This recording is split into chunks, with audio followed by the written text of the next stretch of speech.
মিটছে না জ্বালানি তেলের সংকট। বিস্তারিত জানাতে সাতক্ষীরা থেকে সরাসরি যুক্ত হচ্ছেন সহকর্মী বেলাল হোসাইন। বেলাল, পেট্রোল পাম্পগুলো থেকে চাহিদা অনুযায়ী তেল পাচ্ছেন কিনা গ্রাহকরা এবং অবৈধভাবে তেল মজুত করার কোনো তথ্য রয়েছে কিনা আপনার কাছে জানতে চাচ্ছি। শ্রাবন্তী, আসলে অবৈধভাবে তেল মজুতের যে বিষয়টা বলেছেন সেটি গতকালকেই কিন্তু সাতক্ষীরাতে দুইটা জরিমানা হয়েছে। একটি ৭,০০০ লিটার তেল বহন করার অভিযোগে কিন্তু ভ্রাম্যমাণ আদালতে তাদেরকে জরিমানা করা হয়েছে এবং জেল দেওয়া হয়েছে। এছাড়া একজন ব্যক্তি আসলে বিভিন্নভাবে তেল সংগ্রহ করে বাড়িতে মজুত রেখেছিল ৩০ লিটার এবং সে ৩০০ থেকে ৫০০ টাকায় বিক্রি করছিল। এই অভিযোগে কিন্তু নির্বাহী ম্যাজিস্ট্রেট তাকে ৫,০০০ টাকা জরিমানা করেছে এবং ২ মাসের জেল দিয়েছে।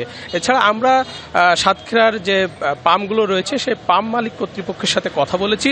তারা যেটি বলছেন তাদের চাহিদা অনুযায়ী কিন্তু তেল তারা পাচ্ছেন না, যে কারণে আসলে এই গ্রাহকদের দিতেও সেভাবে তারা পাচ্ছেন না। আমরা দেখেছি যে গতকাল সন্ধ্যা থেকেও কিন্তু শহরের যে পাম্পগুলো রয়েছে সেই পাম্পে বাইকারদের দীর্ঘ লাইন দেখা গেছে এবং এখন কিন্তু সাতক্ষীরাতে বৃষ্টি হচ্ছে। সেই বৃষ্টি উপেক্ষা করেও কিন্তু মানুষ আসলে তেল সংগ্রহের চেষ্টা করছেন। আমরা পাম্পের এখানে যে ম্যানেজার রয়েছে আমরা তার সাথে কথা বলেছিলাম, সে কিন্তু জানিয়েছেন যে আসলে তেল কখন আসবে সেটির কিন্তু কোনো নিশ্চয়তা কিন্তু দিতে পারেননি এবং কখন আসবে তাও তারা জানেন না। তারপরেও কিন্তু বাইকাররা তাদের তেল সংগ্রহের জন্য এই বৃষ্টিতে ভিজেও কিন্তু অপেক্ষা করছেন। আপনি দেখছেন যে আসলে দামি দামি বাইক কিন্তু আসলে সিরিয়ালে রেখে কিন্তু মানুষ অপেক্ষা করছে যে তেল কিভাবে নেওয়া যায়। আমরা দু একজন সরকারি চাকরিজীবীদের সাথে কথা বলেছিলাম, তারাও কিন্তু খুবই বিপদ রয়েছে। মাসের শেষ, এখন তেল সংগ্রহের জন্য সেই গত রাত থেকে অপেক্ষা করছেন। আমরা একজন ভুক্তভোগীর সাথে কথা বলবো। আপনি তো তেল নিতে এসেছেন। নগদ নিয়ে এলো হার না মানা হার অফার। সর্বনিম্ন ১০,০০০ টাকা রেমিটেন্স নগদে পাঠালে থাকছে স্বর্ণের হার জেতার সুযোগ।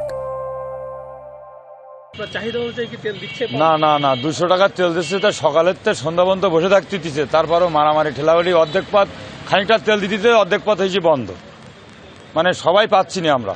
এই সারাদিন সকালের তো সন্ধ্যা পর্যন্ত আমাকে রোজগার করে, আমরা তো ভাড়া চালাই খাই, আমরা সকালের তো সন্ধ্যা পর্যন্ত বসে থাকতেছি, কিন্তু হয়তো ৫০ খান ১০০ খান ২০০ খান গাড়ি দেওয়ার পরে হঠাৎ করে বন্ধ, তেল নাই। তাহলে আমাদের পিছনের গাড়িগুলো উপায় এইভাবে আমাদের আপনিও তো এখানে তেলের জন্য অপেক্ষা হচ্ছে, তেল পাচ্ছে না।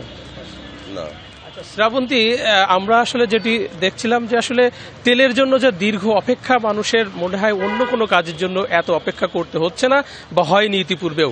এই সংখ্যার মধ্যে কিন্তু আসলে মানুষ দীর্ঘ লাইনে দাঁড়িয়ে তেল সংগ্রহের চেষ্টা করছেন। তো এই ছিল সাতক্ষীরা থেকে আসলে জ্বালানি সংকটের সর্বশেষ। ধন্যবাদ আপনাকে।